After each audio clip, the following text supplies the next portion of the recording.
งีบหนึ่งคนแหละได้เล็กตัวใดเด็ดสิซื้อครับ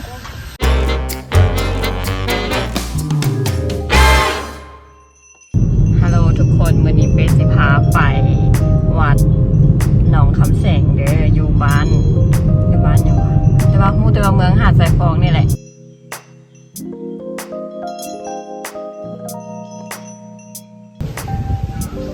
ตอนนี้ก็อยู่ที่วัดหนองคำแสงแล้วเนาะทางนอกก็คือมีแบบ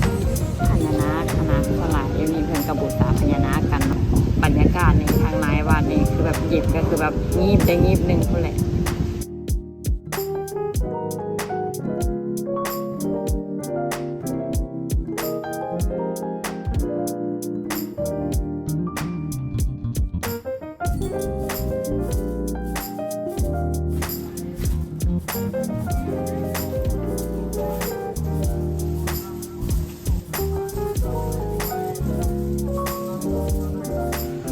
ซื้อขันตาอยู่นี่มาเนาะแล้วก็ได้เพิ่นแถมทุบ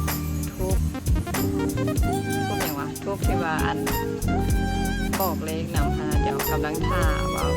ที่ได้เลขตัวใดเดี๋ยวได้เลขตัวใดเด็ดสิซื้อตัวนั้นแหละ3ตรง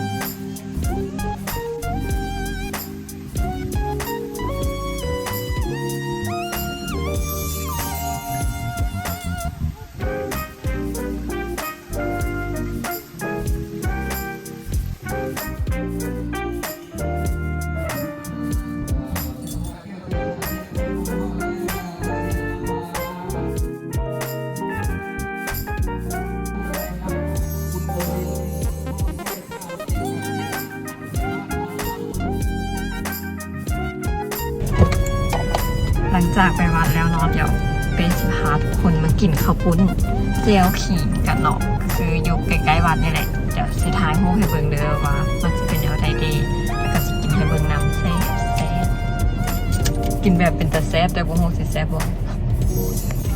ตอนนี้ก็ฮอดอันนี้ค่ะข้าวปุ้นเจียวขิงเนาะกับมีข้าวปุ้นมันก็จะมีเมนูให้เลือกตามนี้เนาะมีข้าวปุ้นสุดน้อยสุดง่ายอย่างนั้นแหละแต่ว่ามันจะเป็นขิงที่เขาต้องตำใส่กับกระเทียมอย่างไรเดี๋ยวมันจะไม่เมนูเขาสั่งกันจะเป็นเมนูนะคะที่มาเบิ่งกัน